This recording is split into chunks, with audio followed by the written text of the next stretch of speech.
In this video, I'm going to give you a key insight that I derived from the playing of top guitar players out there, and it's going to save you thousands of hours and give you instant results. Go from vertical playing to absolutely moving horizontally and vertically at the same time in a day. How's that for a promise? So stick with me. When I came across any new player that I wanted to emulate, I was always looking for lessons, for videos, and back in the 80s you had to order VHS tapes from foreign countries in order to really get these lessons. But all that was in them was a couple of ideas and some licks and some sequences, and it didn't really explain anything, right? Because once you saw them play, it was like, but how do you do that though, right?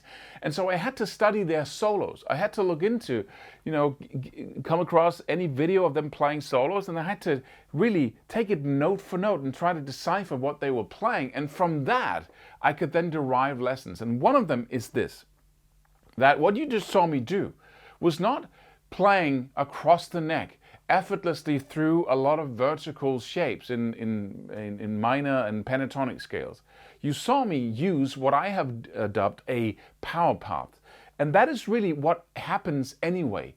Instead of learning, we have the across the neck notes, a bunch of notes in the pentatonic scale. We chop it up because that makes sense, right? We can't learn to just that major shape. So we divide it up into 5 different shapes when it comes to the pentatonic, for instance. And then we try to learn every vertical shape, and then we learn to combine them go to one position to another. So we play vertically, and then we move positions along the neck.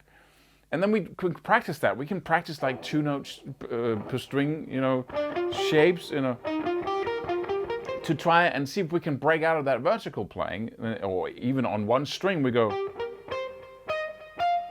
right? But nothing really seems to work. We still stay in a kind of a vertical playing and then move from compartment to compartment. But when it happens, what happens then in our brain? The brain loves what it's comfortable with. So it creates power paths. So if you practice, thousands of hours doing that, going back and forth in 1 string and 2 strings and really trying to break out of your vertical playing, in the end what you end up with, and what every single player ends up with, is power paths, is a definite, it's a definite shape that we're used to moving in. And then we might, stop halfway. So, here I'm working through C minor.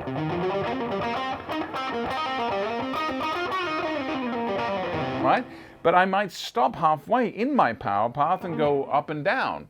But this is the way that you end up doing it anyway. Even it doesn't matter how many thousands of hours you practice going horizontally on 1 or 2 strings or combine and going from position to position, the end result is that, like in a forest, right? You always walk the same distance or the same path, and then you might have another path if you want to find the berries over here, right? But you end up with paths. You don't have a complete map of the whole forest, right?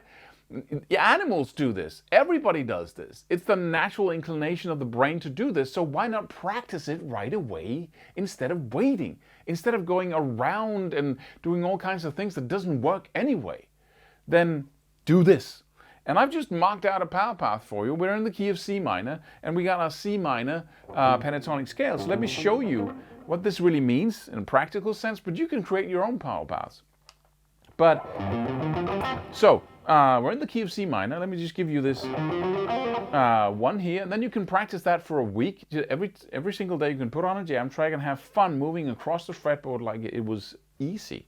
So, 3rd fret, we have our 4th position minor pentatonic shape here, if you practice those.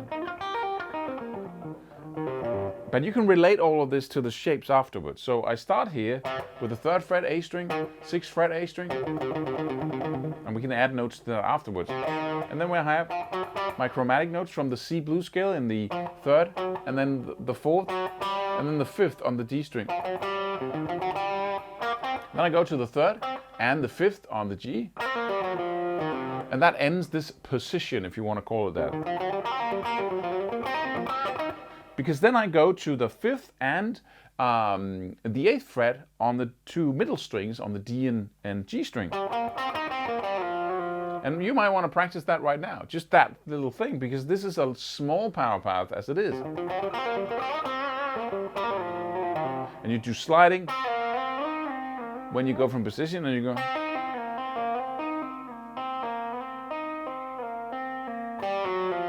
Right?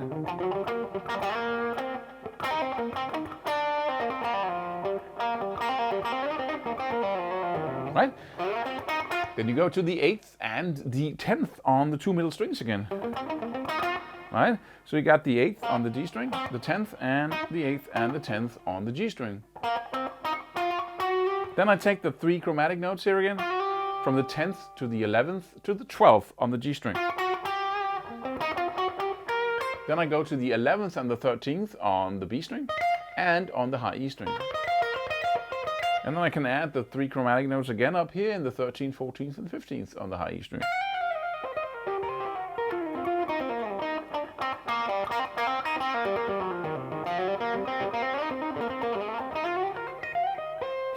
Now what if you've learned this shape instead of first position minor pentatonic? Blues scale shape. What if this was what your teacher showed you, or what you found on the internet or the YouTube video, and you said, okay, cool enough. And then you have every time you shift keys, you just have to position your finger on another note. Then you would be playing horizontally and vertically right away, instead of having to be bogged down by a system of learning vertical shapes, yes, and that you then move through. It's a fine thing to cut up things so you can learn chunks of it and then put it together. There's nothing wrong with that. But you have to always look at what are the consequences, the negative consequences of the strategy that I'm using. And what do I need to struggle with in the future because I use this strategy? Well, that's obvious, right? Because everybody struggles with that. So any new student to me, I would teach this instead, right? Because then, after 1 week, I learned the blues scale.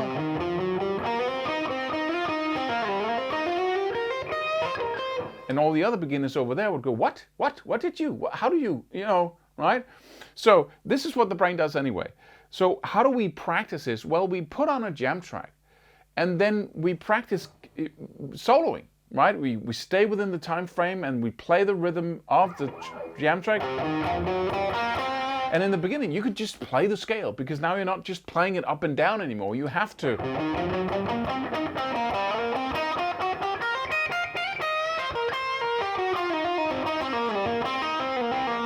If you have to touch all the notes, you have to play something that isn't just up and down. So now the shape even gives you or forces you to play something that is closer to soloing than, right?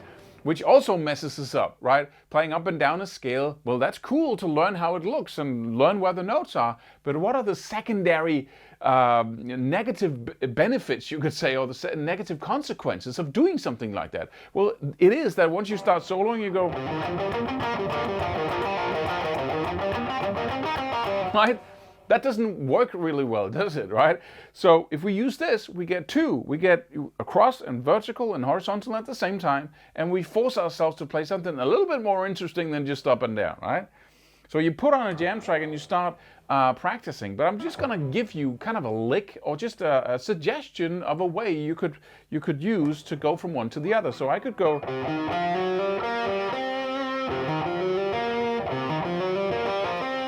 Yeah, let's do that. So you go. So I go up the scale, 3rd and 6th on the A string, and then 3, 4, and 5 on the D. Then hit the 3rd fret on the G, and go right back to the 5th fret on the D string.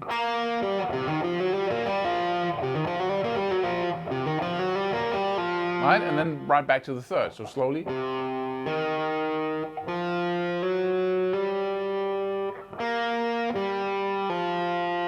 Then I hit the 3rd fret on the G string and slide it up to the 8th.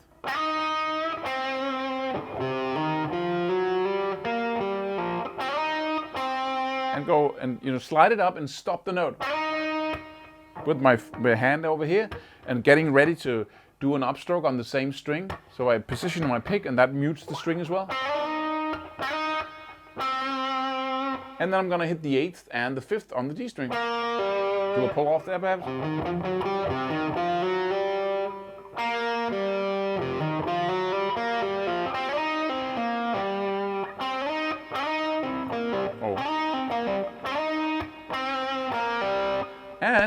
after that,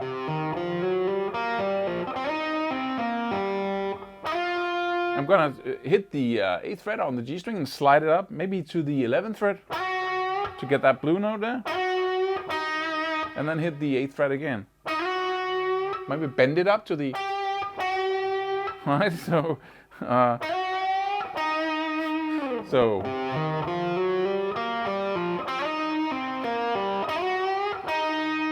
and then hit the 8th fret on the G string and bend that as well. Then hit the 10th fret, pull off down to the 8th, and hit the 10th fret on the G string, and slide it up again from the 10th to the 12th. So,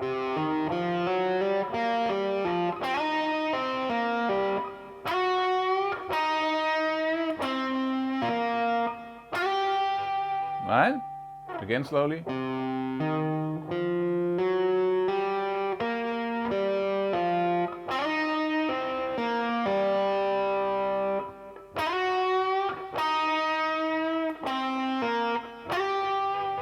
From here, I just go up my scale again, my 11th and 13th fret on the B string, and I can do a little chromaticism there. I can go 11, 12, and 13, and a little sequence up there. So I hit the 11th and hammer on to 12, and the 13th on the B string, then hit the 11th fret on the high E string, hammer on to the 14th, pull off down to the same note, the 11th again, and then go up and down, 14, 15, 14, and 11. So it goes like this.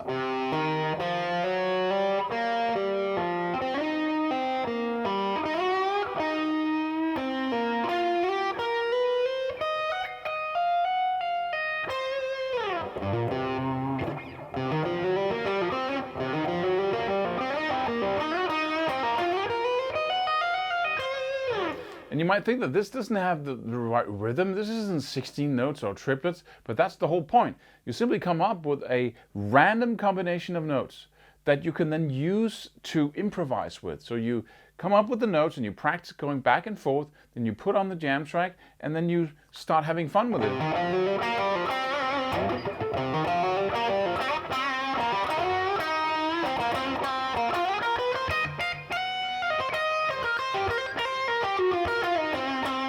Right? Of course you want to go in the other direction as well, but keep being playful with it. Instead of going up and down like an exercise, come up with a set of random notes or a way to go from one to the other, and then put on a jam track and have fun with it. Start improvising. Keep the timing. Keep playing 8th notes and 16th notes and triplets, and instead of just rambling along, right, across the jam track. So this is the key. This is what you end up doing anyway, by practicing all the scale shapes. There's nothing wrong with practicing the scale shapes. There's nothing wrong with practicing going back and forth on 2 strings to kind of strengthen that skill as well. But what's going to happen anyway is that your brain is going to build these power paths. It happens for everyone. So go straight to what you want to learn. That's what I got. That's one of the things I got from top players. Don't forget to subscribe and hit the bell icon if you don't want to miss any of these lessons. In the next video, I'm going to give you another key insight that I derived from top guitar players out there.